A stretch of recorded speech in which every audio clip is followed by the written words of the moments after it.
오늘 저희들이 하나님이 축복하시는 삶, 이 말씀을 계속해서 네 번째 시간으로 나누겠습니다. 하나님이 축복하시는 삶은 무엇인가? 그것은 하나님의 영이 함께하는 삶이다 라는 제목으로 말씀을 나누겠습니다. 오늘 말씀은 4장 7절서부터 14절까지 쓰여져 있는데요. 오늘 4장 14절 말씀을 같이 한번 좀 읽어보도록, 같이 봉독하도록 하겠습니다. 같이 한 목소리로 읽겠습니다. 너희가 14절 말씀 좀 보여주십시오. 같이 14절, 네, 같이 읽겠습니다. 시작. 너희가 그리스도의 이름으로 치욕을 당하면 복 있는 자로다. 영광의 영 곧 하나님의 영이 너희 위에 계심이라. 아멘. 여기 쓰여져 있는 말씀, 영광의 영 하나님의 영이 너희 위에 계심이라. 이 말씀은 우리가 쉽게 지나치게 될 수 있지만 이 말씀은 굉장히 감격적인 말씀입니다. 하나님의 영이 우리 위에 거한다라고 하는 성경 표현은 그렇게 많이 성경에 나오지 않습니다. 가장 대표적인 것은 창세기에서 나옵니다. 하나님의 영이 수면 위에서 운행하시느니라 라고 하며, 혼돈과 모든 것들이 질서 없는 상황 속에 하나님의 영이 그 위를 운행하게 될 때에 질서가 있는 세상이 창조되었습니다. 이 하나님의 영은 또 언제 사람들 위에 거하게 되느냐 하면, 출애굽하게 될 때에 우리는 그저 구름 기둥, 불 기둥으로 알고 있습니다만 눈에 보여지는 그 기둥이 아니라 그것은 하나님의 그 임재를 대표하는 하나님의 영이 그 위에 구름 기둥과 불 기둥의 영으로 있었던 것입니다. 이것을 일컬어서 쉐키나라고 합니다.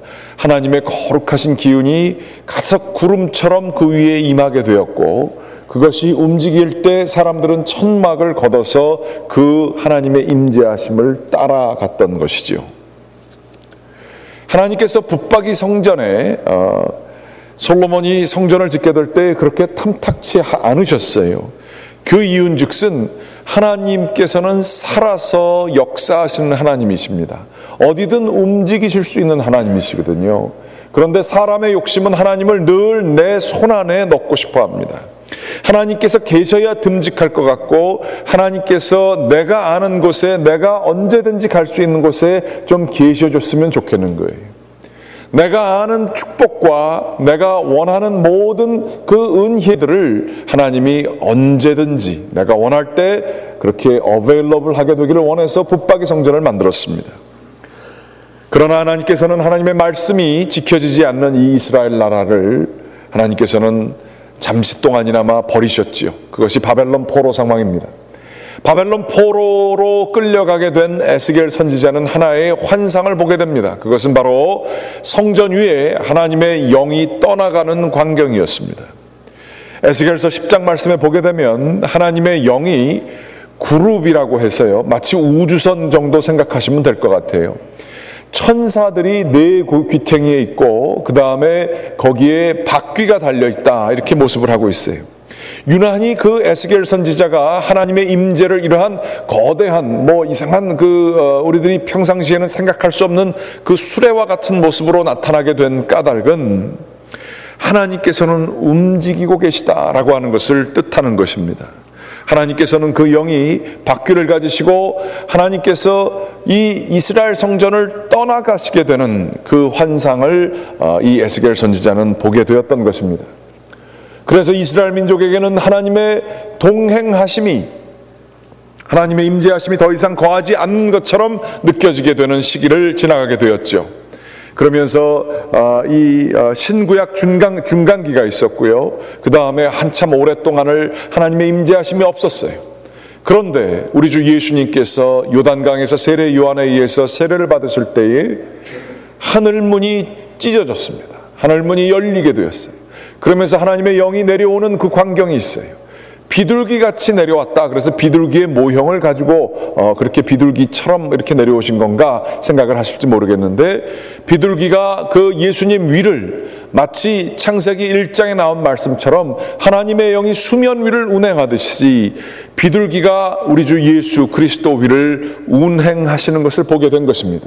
그러면서 하나님께서 말씀하시기를 이는 내 사랑하는 아들이라 내가 기뻐하는 자로다 라고 하는 말씀을 하게 될 때에, 이것은 다시 이스라엘 민족에게 천지를 창조하시고 또 출애굽 민족을 하나님의 민족으로 만드셨고, 그러나 하나님께서 이 민족이 하나님의 말씀을 지키지 않을 때에 떠나셨지만 예수 그리스도를 통하여 놀라운 일을 거행하실 것임을 그 영이 임하게 될 때에 보여주었던 것입니다.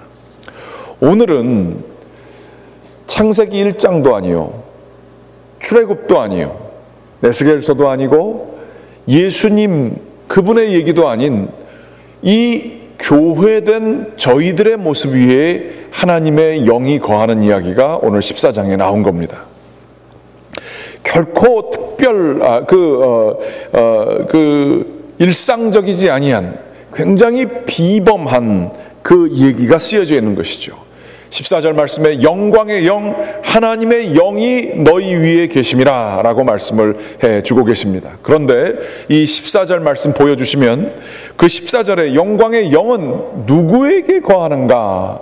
그것은 바로 너희가 그리스도의 이름으로 치욕을 당하게 될 때에, 고통을 당할 때에, 그저 세상 사느라 내 욕심 가지고 살 때에 고통을 당하느라 얻는 게 아니고요, 그리스도의 이름 때문에 고통을 당하게 될 때에, 그때에 교회라고 하는 곳에 마치 이스라엘 민족이 그 광야 생활을 하지만, 힘들고 어려운 생활을 하지만 하나님의 영이 늘 거했던 것처럼 이제 교회된 주님의 백성 위에 하나님의 영이 거하게 되는 이러한 놀라운 역사가 임하게 될 것을 오늘 말씀이 전해주고 계시는 것입니다.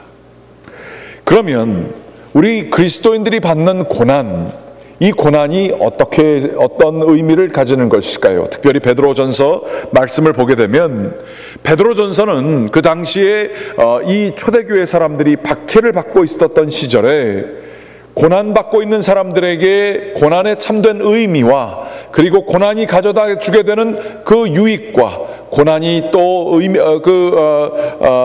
어떻게 우리들이 고난을 이겨낼 수 있는가, 위로와 격려와 희망을 주는 그 메시지가 베드로전서 4장이라고 볼 수가 있습니다.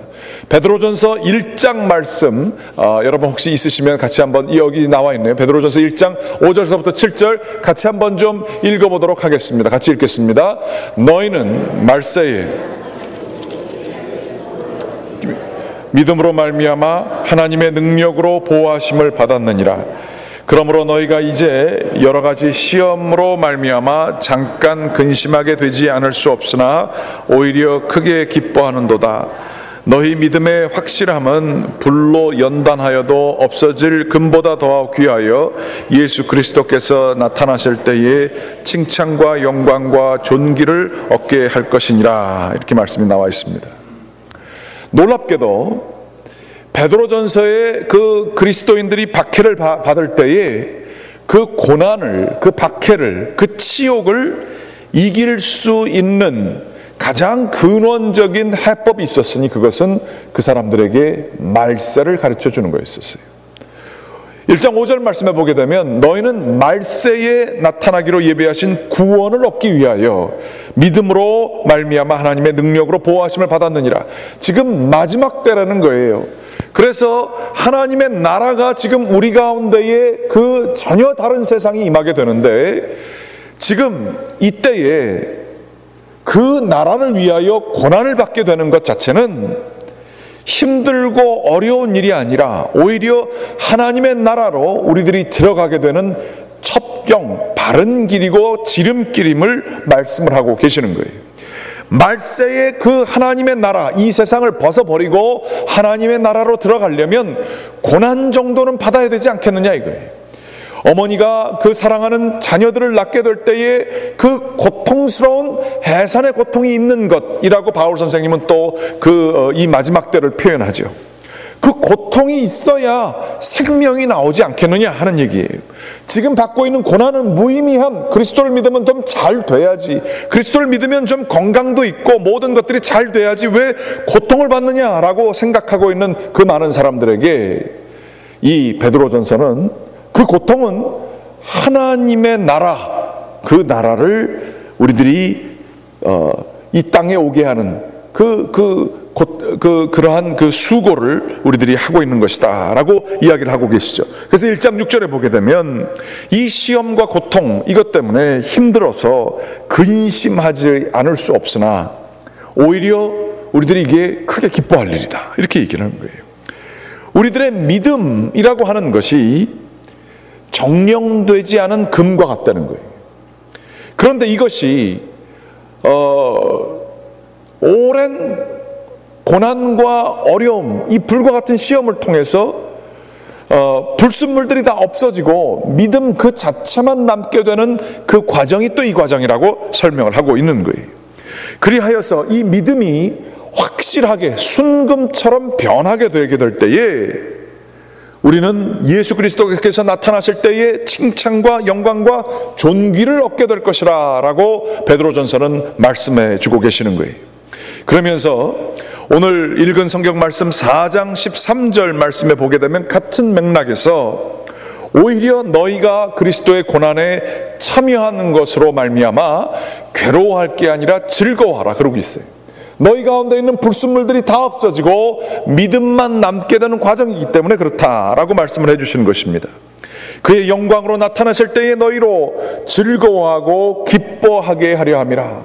불순물이 다 제거되었기 때문에 고난을 통해서 우리 가운데 있는 믿음만 남게 되는 역사가 있게 될 것이다 라고 말씀을 전해주고 있습니다. 말세에 대한, 하나님의 나라가 우리 가운데 있게 될 것에 대한 비전이 없게 되면 고난은 참 어려운 것이 됩니다. 제가 요즘에 성경을 읽고 또 성경 공부도 인도하고 지난 금요일 날도 같은 종류의 설교를 했습니다만 제 마음을 이렇게 굉장히 convict 한다라고 하는 영어 표현이 있죠. conviction 하면 죄인임을 확증하게 되는 것을 그렇게 의미하는데 제 마음속에 이렇게 찔림이 있고 이게 옳은 것이다라고 하는 확신이라고 하는 말도 되는데 이게 틀렸구나. 이게 우리 교회가 이런 게 이게 참 아니구나. 이거 정말 이걸 고치지 않으면 안 되는구나 라고 하는 그러한 마음의 결단이 자꾸 오게 되고 있습니다. 그것은 다름 아닌 하나님의 나라에 대한, 이 세상은 끝날 것이고 하나님의 나라는 이 세상과는 전혀 다른 그 연속되지 않은 종류의 삶이구나 라고 하는 것들을 깊이 깨닫게 되었어요. 이 교회 내에 하나님의 나라에 대한 강렬한 열망, 그리고 세상에 대한 철저한 실망, 이것이 없게 될 때에 교회는 교회가 아니게 될 수 있다라고 하는 생각을 가지게 됐습니다. 종말론 하면 좀 우리들이 좀 끔찍하죠. 요한계시록 이것만 봐도 조금 좀 섬뜩한 그러한 내용들이 좀 있죠. 그러나 종말론이 없이는 예수 그리스도를 설명할 수가 없습니다. 예수 그리스도께서는 이 세상에 오시게 될 때에 하나님의 나라가 가까이 왔다라고 하는 것으로 첫 번째 사역을 시작하셨어요. 이 이야기를 돌려서 얘기하면 우리들이 지금 살고 있는 이 세상, 이거 망할 거다라고 하는 그 말씀이셨던 거예요. 여기에 정붙이고 살지 말아라 라고 하는 말씀을 하신 겁니다. 하나님의 나라가 가까이 왔으니 회개하라 라고 하는 그 말씀은 우리의 삶이 여기에 근거되어 있는 삶들을 버리고 하나님 나라에 근거한 삶을 살라라고 하는 그 말씀이셨어요. 그게 회개였어요. 회개가 내가 죄를 사람들 보기에 지은 죄를 갖다가 숨겨놓은 죄를 공식적으로 드러낸다, 이것이 회개가 결코 아니라 바로 이 세상에 가깝게 살고 있었던, 이 세상이 세상인지도 모르고 이게 다인 줄 알고 살았던 저희의 모습을 벗어버리고 하나님 나라로 올 것을 얘기하셨어요. 그런데 사람들의 마음속에는 저희도 그렇지만 의심이 갑니다. 과연 그럴까? 하나님 나라 온다 그랬는데 안 온 지가 벌써 몇 년인데, 하나님 나라 정말로 올까? 그거 이단들이나 얘기하는 거 아닐까? 종말에 대해서 정말로 그거 믿을만 한 거야? 그냥 죽은 다음에 가는 거 정도고, 내가 생각하기에 라이프 익스펙턴시, 내가 죽은 다음에 지금 이 세상 살 거는 이 세상 살 거고, 그 다음에 죽은 다음에 갈 거면 그럼 한참 뒤에 있을 거 아닐까라고 하는 생각들이 있죠. 이런 것처럼 우리는 그 죽은 다음의 세계, 한참 뒤에 있는 하나님 나라, 애매모호하고 정확하지 않은 하나님 나라에 대해서 대충 생각을 가지고 살 때가 참 많이 있습니다. 이단들이요, 이런 저희들에게 접근을 해요.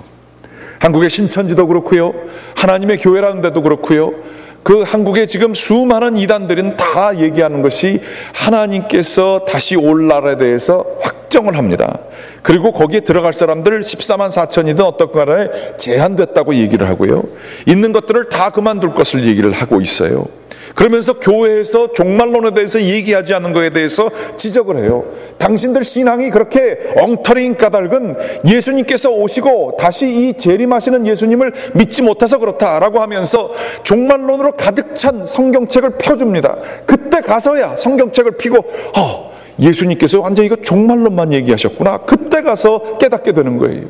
그 전까지는 예수님이 나 어려우면 그냥 감싸 안아주시고 보호해 주시는 평화의 주님으로만 생각했었어요. 내가 힘들고 세상에서 어려울 때에 나를 도와주시는 그러한 보험 정도로 생각했어요. 그런데 이단들에 의해서 성경을 다시 보게 되면 종말론을 깨닫는 거예요. 그러면서 내가 성경 여태까지 잘못 봤구나, 그러면서 이단이 진짜로 보이게 되고 진짜가 이단처럼 보이게 되는 일들이 있게 되는 거예요. 우리는 이 이단들에 의해서 종말론을 뺏겨버렸어요. 이단들이 하도 종말하고 계시록 인용하니까 교회에서는 더 이상 계시록 얘기 안 합니다. 교회에서 회개하십시오, 마지막 때가 가까이 왔습니다 얘기하는 교회 요즘에 별로 없습니다. 사람들에게 그 긴박함을 가지고 정말로 회개하십시오, 세상 것 버리지 못하고 주님께 헌신하지 못하는 것 회개하십시오, 강렬하게 얘기하지 못합니다. 그것은 바로 종말론이 사라졌기 때문에 그래요. 이 세상이 끝이 있고 한계가 있고 다가 아님을 정말로 얘기하는 사람들이 없어지고 있다는 사실이, 그래서 우리의 신앙은 결국 세상을 부인해야 된다, 십자가를 져야 된다, 이런 것들 무엇으로 타협하느냐, 세상 그 자체에 대해서 우리들이 자꾸 버려야 되는데 그저 11조 정도, 혹은 주일 성수하는 것 정도, 혹은 교회에 좀 나와서 봉사하는 정도, 이게 하나님께 드릴 수 있는 나의 부인의 전부라고 생각을 하는 거예요. 교회에서 그렇게 선을 거뒀어요. 이 정도 하면 믿음 좋은 사람이고 하나님 나라 바라보는 사람 정도 되고, 그리고 나서 이 정도 하면 또 오히려 더 교회에서 더 성경에 없는 얘기를 하는 것은 이 정도 헌신하면 세상에서 더 잘 된다라는 얘기를 해주는 거예요. 세상을 지금 버려야 되는 얘기를 해야 되는데, 세상 방식 따라 사는 것이 아닌 것을 얘기를 해야 되는데, 이 정도 하면, 이 정도 부인하면 더 많이 가질 수 있다는 것으로서 장사를 해버리게 되는 일들이 일어나게 된 거예요. 종말론을 가지고 자기 이익을 위해서 쓰는 이단들은 정말로 하나님께 정죄를 받을 것입니다. 그러나 성경을 성경대로 전하지 못하는, 아니 오히려 성경에서 말씀하고 있지 않은 이 세상의 성공만을 위해서 기도하게끔 만드는 이 교회도 역시 성경적이지 않은 교회, 말하자면 이단과 같은 교회가 될 수 있는 거예요. 여러분, 우리는 이 마지막 시대에 살고 있습니다. 회개해야 합니다. 하나님의 나라는 살아있습니다. 하나님께서는 살아계십니다. 하나님께서는 우리 가운데에 회개할 것을, 이 세상 것을 버릴 것을 지금도 강력하게 원하시고 계세요. 지금은 좀 괜찮아요? 예수님께서 다 해주시니까요. 이대로 살고 예수님이 다 알아서 다 해주실 거니까 그냥 대충 비슷하게 나가면 돼요? 미니멈만 하면 돼요? 성경 어디에 그런 말씀이 쓰여져 있습니까? 고난은 안 받아도 돼요? 예수 믿으면서 편안하게 다 신앙생활하면 다 되는 거예요? 나는 특별하게 힘들어서 나는 하나님께 바치지 않아도 하나님이 다 알아주세요? 나는 대충 신앙해도 천국 그냥 들어가는 거 예수님만 믿으면 다 돼요? 어디 그렇게 쓰여져 있어요? 성경적으로 돌아가게 되면 우리 주 예수 그리스도께서는 하나님 나라 앞에 우리들이 온전히 변하게 될 것을 지금도 우리에게 확증해 주고 계십니다. 이 성경대로 따르게 되면 당연히 고난이 따라오게 되어 있습니다. 세상을 어떻게 버려요? 나 은퇴하고 난 다음엔 어떻게 살아요? 지금 열심히 준비해야죠. 우리 자식들 잘 돼야죠. 자식들 나쁘게 돼야 되는 게 뭐 예수님 믿는 건 아니지만 그거에 마음 쓰고 모든 것을 다하면서 우리의 마지막 최종 목적지가 결코 하나님의 나라가 아니라 나의 성공적인 미래로 결정된 신앙생활, 이게 우리를 하나님으로부터 멀게 합니다. 오늘날 교회 가운데에 정말로 필요한 것은 왜 하나님의 축복이 세상의 물질적인 축복과 바뀌어지게 되는 일이 일어났냐 하면 다름 아닌 하나님 나라를 목적으로 하는 신앙생활을 하지 않기 때문에 그렇습니다. 우리의 최종 목적은 잘 죽는 그 마지막 때까지 잘 사는 게 되어버렸기 때문에 우리의 참된 신앙의 역동성이 없어지게 되었다는 것입니다. 오늘 4장 7절 말씀은 이렇게 얘기하고 있어요. 만물의 마지막이 가까웠으니, 마지막 때가 되었으니 너희는 정신을 차리고 근신하여 기도하라.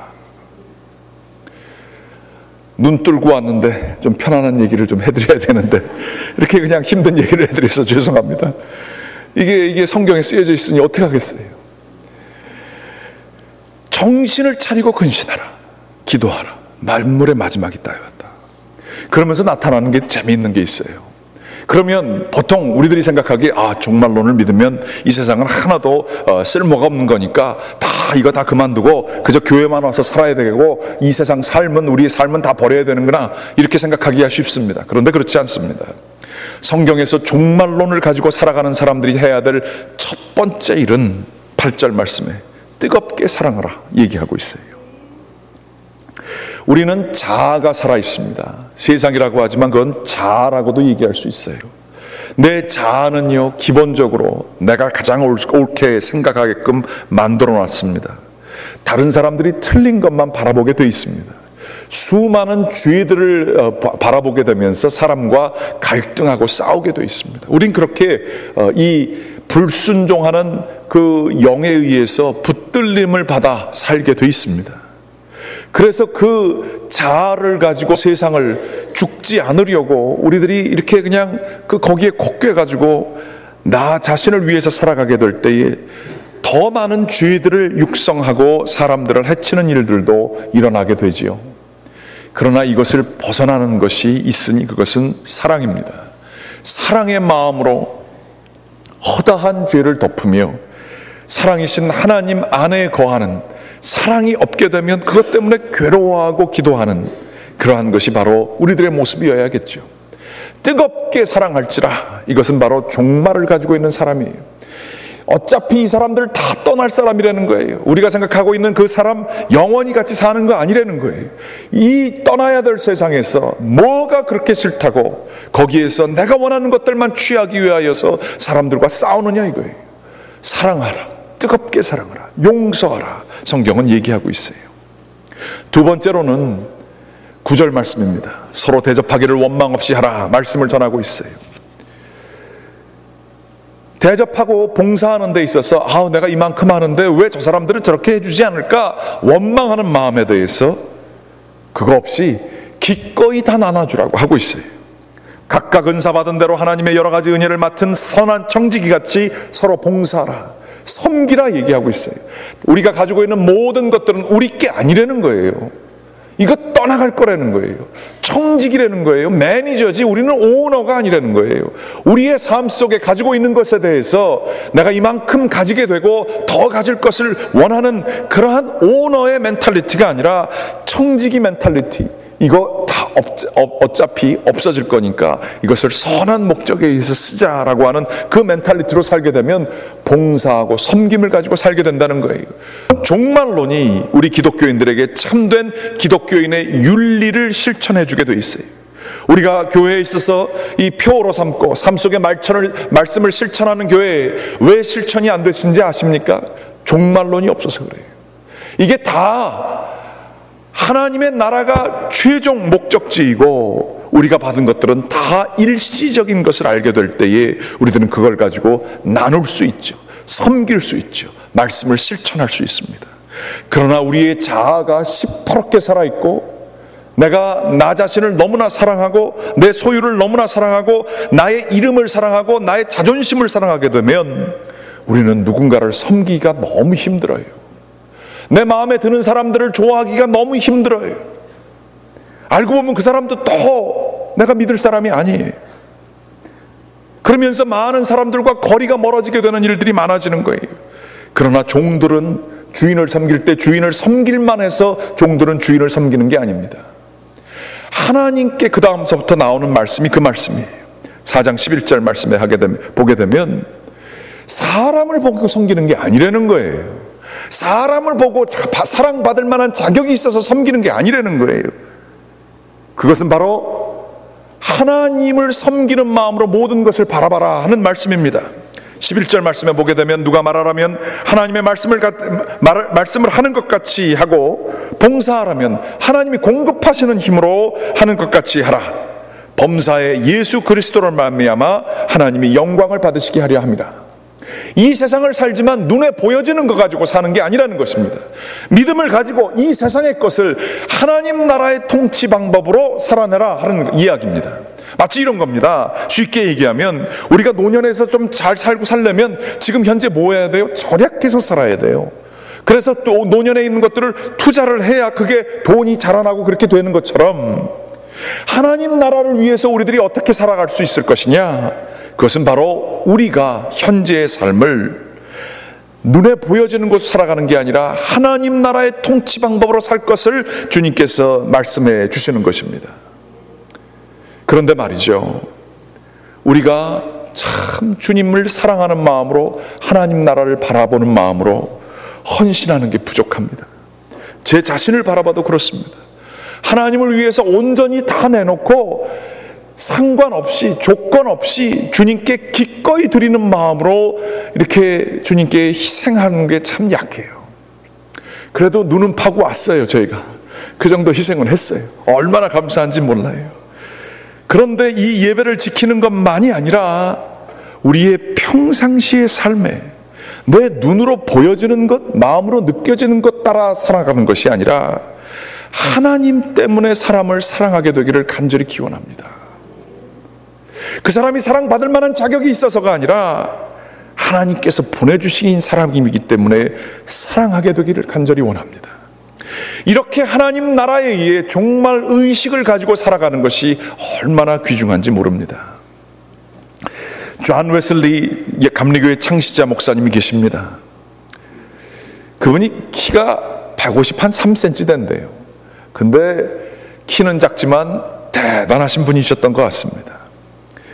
그분 때문에 영국에서는 프랑스 혁명과 같이 나라가 뒤집어놓는 일이 없어졌다고 그래요. 왜냐하면 가난하고 살고 어렵게 살고 있는 사람들에게 세 가지 경제 윤리, 기독교인으로서면 이거를 꼭 지켜야 된다고 얘기를 했습니다. 어떤 상황에서든지 첫 번째 것이 뭐냐 하면 여러분이 잘 아실 거예요. Own all you can. 최선을 다해 부지런하게 살아서 벌 수 있는 만큼 벌어라, 그렇게 얘기를 했어요. 어떤 교회에서도 그렇게 그 당시에는 얘기해 주지 않았었어요. 그런데 존 웨슬리 목사님이 얘기했어요. 하나님 앞에서 하는 것처럼 최선을 다해라.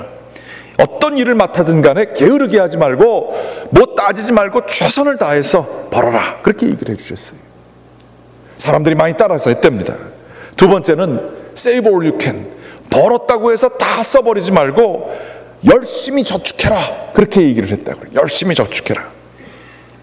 사람들이 그걸 따라서 열심히 저축을 했답니다.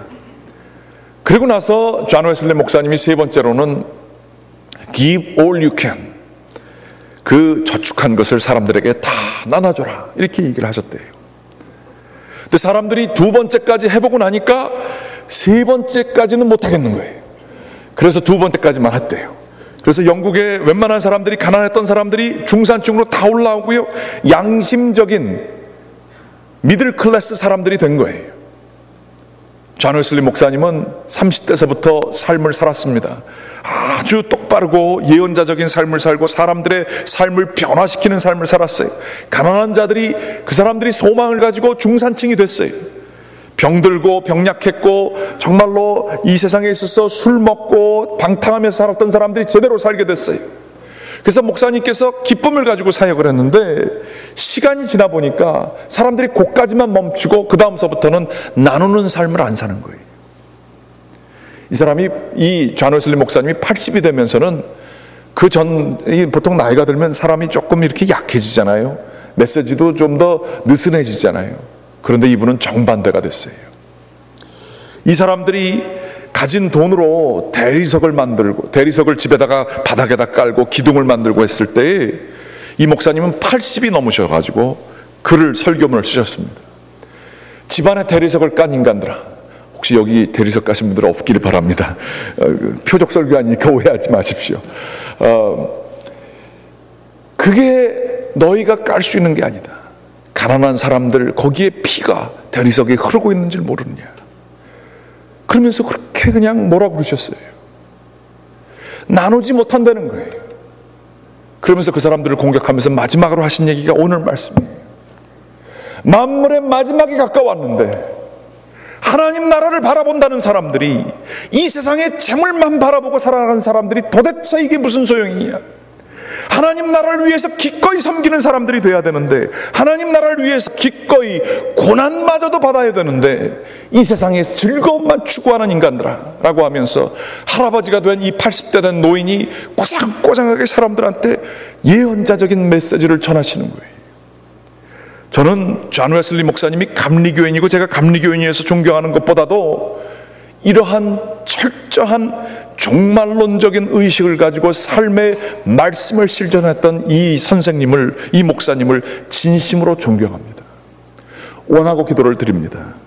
우리 가운데에 주님 때문에 손해보는 일들이 좀 생기시기를 간절히 기원합니다. 그게 축복입니다.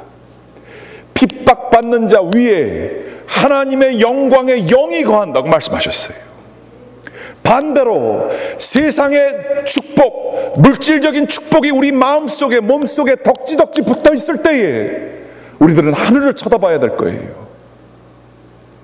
내 욕심만 채우지 않았는가? 선하게 모든 일을 했던가? 내가 청지기로서의 삶을 잘 살고 있는가에 대해서 바라봐야 될 겁니다.